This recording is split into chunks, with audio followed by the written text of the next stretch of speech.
Welcome to Nordic Guy Living in Tropics, where curiosity, creativity. I'm Antoine, a UX designer and a nomad. I'm here with Vlad, a tech developer and a global thinker. So we have deep dive into you guys different topics, broad topics, from AI to self-development. We have about the post-AGI labor market, feeling not enough, how to like the difference of censorship between OpenAI, Chinese AI like DeepSeek, Quantum, and we will see Mistral. We have seen the different underground movement like counterculture through what's gonna come and how AI will impact us underground movement and counterculture. Did we do how to handle the mental overload with the prompting? No, we didn't do. That's on the oven. It's not on the fridge anymore. So we're gonna. That's ready. We have seen AI token golden rush. How to handle this golden rush. We have seen. Seen feeling not enough. We have seen the last news about crypto world. We have seen, but that's based on the date of today, it's beginning of Feb. So exploring, so what we have on often, exploring global hub, like when you're digital nomad, because basically we bring you value as thinker and also digital nomad. So it's how you can handle with, we will explain for tax optimization, where to go, where to be freelance or create your startup. That stuff we're gonna bring on the table. And also, we have another one that is how to handle mental overload in an era of information is going to be abundant and super abundant with artificial. How to filter, how to clean your mind, how to forget, how to clear, and how to keep what you need. How to survive in the noise, and how to distill the core information that you needed, and how to avoid being distracted or losing the context, just like AI losing the context with too much information or too much prompting. So, and you also were talking about topics you bring on the table is the self-sabotage. We talked a little bit, I think, how you can use that as a strength, how basically how you can use any shit happen to you, any negative, any default you have, and that's anti-fragile. Probably we have to talk about meditation and perception of reality. I think when you In talk case about of self-sabotaging, not really. yeah, because you perceive as a self-sabotage. But then if you can reshape, see as a positive outcome, Okay, you have a point, yeah. then it can be a self-fulfilling prophecy.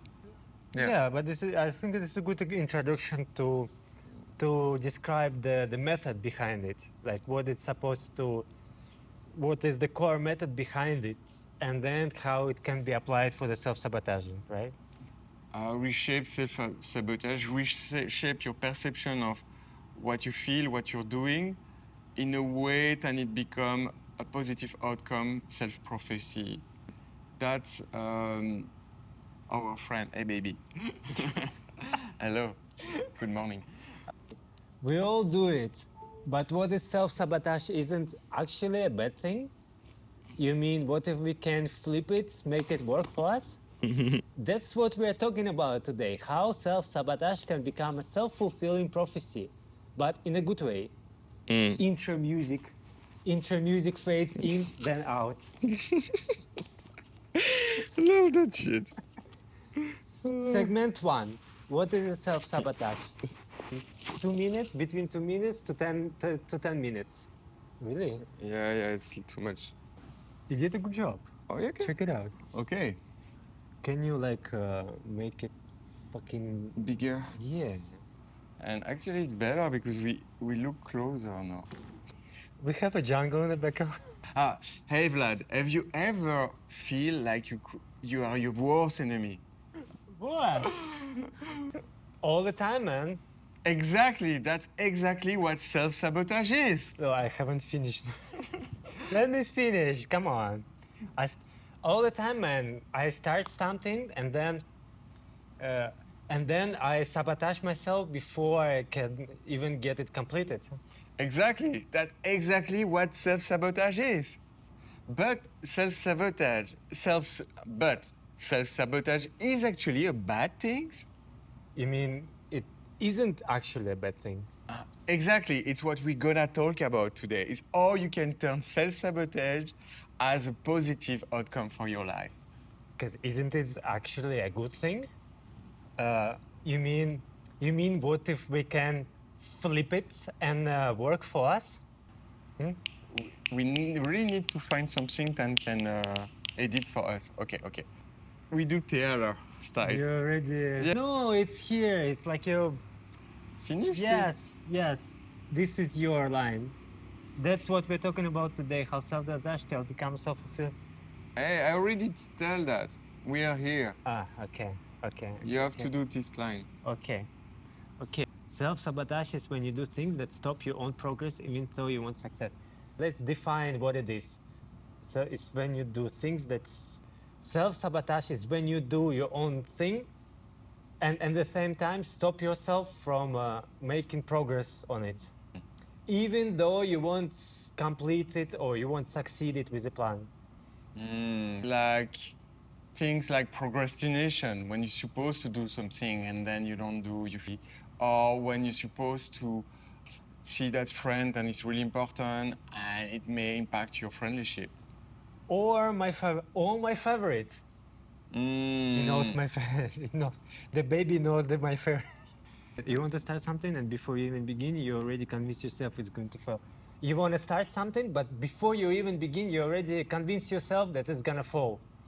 That's so deep, when you say that, because it comes to when you're always thinking about your current identity and you always feel something is missing, right? Because in the same time you want to improve. These things of self-improving also makes us never satisfied, and it leads to, there is a deep connection with self-sabotage, procrastination. Yeah, and like it can go subconsciously. You may not even realize that you're doing it, and that's the problematic part. Why do we do this? Yeah, wow, if you learn enough, make sure you prove to yourself. You make sure you prove. Yeah, that's exactly that, Vlad. It's like when you want to make sure you prove something to, and at the end of the day, you have nothing to prove. Oh, calm down. Well, yeah, Take it today it's easy. me. I'm busy. So come down to one thing: identity. We act in ways that match how we see ourselves. It's where it gets really interesting. Basically, reshaping your identity. That's probably the key.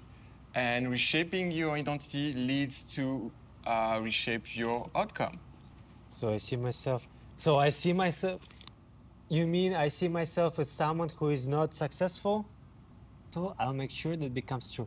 So I see myself as not successful, and I'm fulfilling it and making sure that it is true. Where did you read that? I always say that. Yeah, I already said that. But just follow. Oh, we did that? Wanna start from the beginning? I think I didn't do that. The crazy part is okay, about inconscient. Yeah. Okay, we passed the. So your brain always stay constantly with your identity, and deep down you believe you're not enough, and you always want to make sure to prove to yourself, and you do totally on an unconscious. Your brain is always trying to stay consistent. Ah, yeah, If yeah, deep okay. down you Oh, believe you're not good enough, you make sure you prove yourself right. by the way, it's always try to stay consistent, and then if your identity is Tight, like tight, you're gonna attract more. yeah, you're gonna make sure to prove to yourself. You're just gonna attract more not enoughness, or you're just gonna look for ways to verify what you're already thinking of yourself, of your identity, which means looking for more self-sabotage or fulfilling the self-sabotage.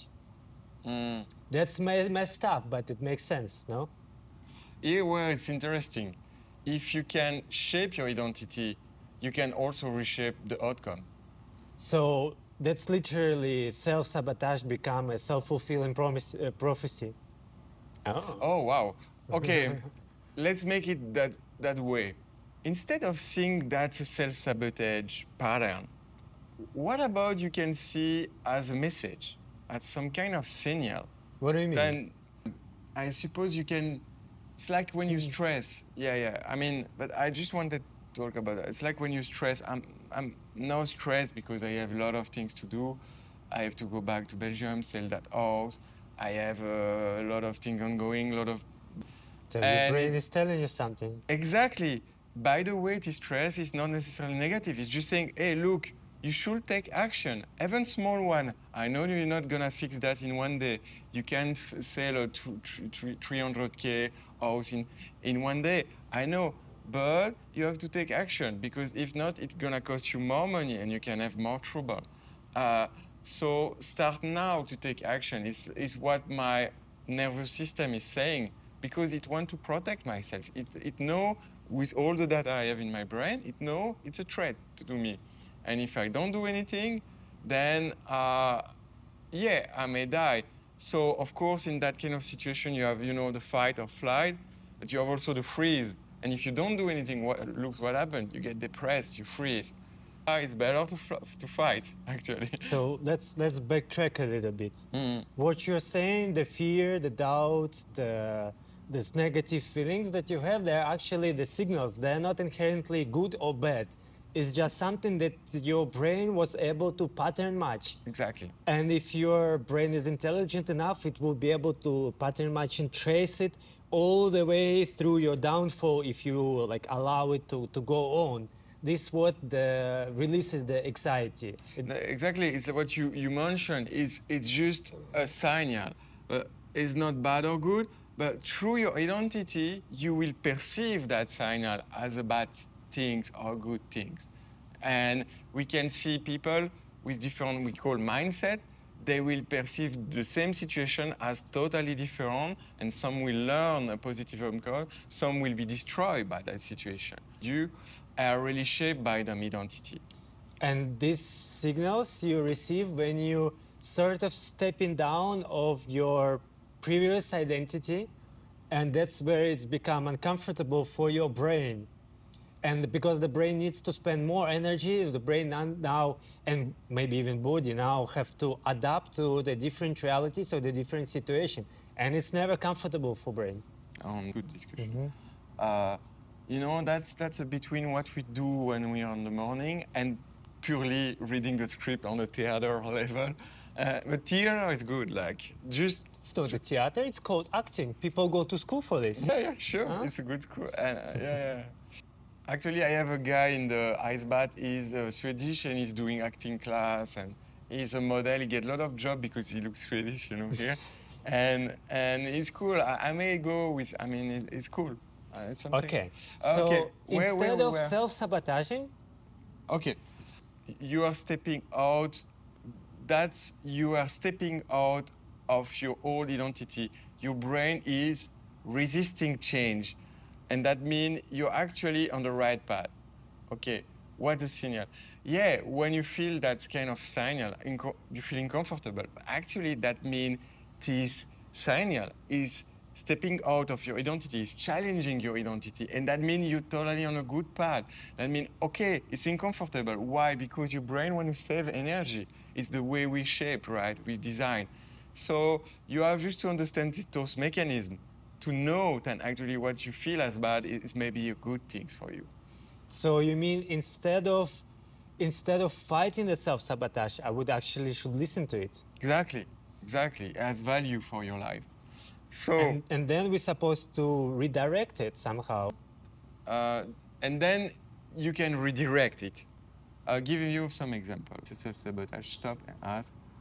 When you notice something, try to identify what I'm afraid to losing. And it's in general, you're creating a new identity and you're losing your old identity. Because when you, during years, I tried to figure out, is it the fear of winning or is it the fear of losing? And I realized it was not connected at all to winning, losing. Like, you know, I love American self-development, but they really had to, about winner, loser. And in fact, when you realize it's not about that, it's about you attach to your old identity. And whatever you're losing or winning in reality, it doesn't matter. It's not even about this, it's not at all. yeah, it Just an doesn't matter. identity, just the behaviors and Yeah, habits. that's why it's not rational. If you look on the financial based, we do. If you do trading, you will self-sabotage. It doesn't make any sense. You have the knowledge, you have the technical ability to succeed, and you don't. And why? Because actually, money is not good. It's not bad. It's just a way to expand yourself to just be more in that life. It's So- just maybe you're not Yeah. you're not feeling comfortable seeing yourself as the identity of different kind, or Yeah. your brain so like not stuck but so focused on keeping the comfortability or the old ways. So therefore, by self-sabotaging, it's trying to protect to yourself from being in different situation or different environment where you consider yourself like completed or succeeded with your plans. You think about with money, it's like you get your environment when you were a kid and are related to money. And when you think about That shaped from parents, for example. yeah, exactly. Or environment. If your parents say, if you have money, if you get a lot of money, you're a bad person. So you don't want to be a bad person because you want to be accepted. It's even deeper. Your your archaic brain, primitive brain wants. So especially as kids, if you get reject, especially for you Nordic people, guys from above, above, let's say, Ecuador or something, we tend to be more anxious if we look at the big five level. Why? Because it's planning. It's just to survive. We have to prepare winter. And if we get rejected by the tribe, by the family, by friend, by anything, guess what? We die. We did die a long time ago. Yeah, but the reasoning, the decisions, what's happened is, I cannot in this situation. It's like I depend on them, or like the individual depends on a tribe. Therefore, if there is a discourse between the ideology of a tribe and your own ideology, you have to abandon it as the I'm wrong, regardless of being like right or wrong for the benefits of the tribe. And that's how it's formalizing the sabotaging mechanism. Flip the story, micro win, change identity first. So Let's focus on flip the story. Okay, flip the story. Instead of saying I always fall at this, saying I'm learning how to win at this. Exactly the same situation, you just reshape your perception. Or there is a better one. It's instead of I always fall on this, is I am either receiving the good trait, like receiving the successful trait, or I am receiving the specific knowledge to like how to do it. So either way, I am either winning at this or winning at that. Good. Something like this. It's good, you have energy to just slower and breathe more. You can also feedback me. So micro win. Why? Why micro win? Because big success feel crazy and small win build confidence. That's why many lottery ticket people lose everything. Why? Because they didn't have time to reshape them identity. So they get a massive amount of money into them live, and guess But what happened? No knowledge, no ability to manage. No, you it's- have to have a knowledge to be able to hire and not get scammed. But I believe it's come to not even hard skill or soft skill. It's come to, if they have the right identity, they will find a way. But the problem, the identity takes a time to reshape. It needs repetition. And that's why small win are better to big win. And even for your happiness, I invite you to read Psychology of Money. And what it's saying in the book is better when you do trading to have small win than big win. You will feel more happy. So it's also about your happiness. So I think it's, if I can summarize, I could say it's about reinforcing the wins rather than reinforcing the losses. Yeah. And in this way, that's the approach, one approach to take on an identity, how to what reshape you it. perceive as win and loss. Yes, I so, mean, like- it's important. Yeah, to the mention. flip the story is the reframing or changing the perspective or looking for more to it than what you think it's there. Like if you open the mind to the possibility, maybe there's something else to this and not only like a loss or not only this, maybe there's something more. And this is something more is actually for your benefit as the life itself, for your benefit and for you to live an experience. Uh, Either regardless of the win or of the lesson, you're always receiving something for yourself towards your goals. Right? By example, after microwing, you want to change your identity, and identity is everything. By example, you say, I need to lose weight, right? You better to say, I'm the kind of person who take care of my body. You can really visualize yourself as the person that take care of your body. But there's also a different, if you can imagine yourself as the, how do you say, as the fit, like as identity of a fit guy or girl, whatever. And what kind of the routine or what kind of habits this fit guy or girl would adopt or would do, and just So, final thought on self-sabotage. Self-sabotage isn't bad. It's just a sign you're right now changing. Yes, because if you repeat something enough, it will become who you are. man, this is deep and also so useful. Yeah, man. Okay, guys, if you like this episode, and please subscribe, comment, give us feedback. If this episode give you some insight how to take a different perspective and look at yourself differently, share it with a friend. Right, next episode, we were talking about why discipline is actually easier than motivation. Oh. That's come to Atomic Habits, That's all the interesting. tracking habits. That's interesting topic. How Yeah. to? That's a nice way to reframe, because people always think the discipline is something hard or you have to go through some tension or something. But what if discipline is actually easy? Have you thought about this? Yeah, it's discipline. It's about environment. See you next time. See you next time.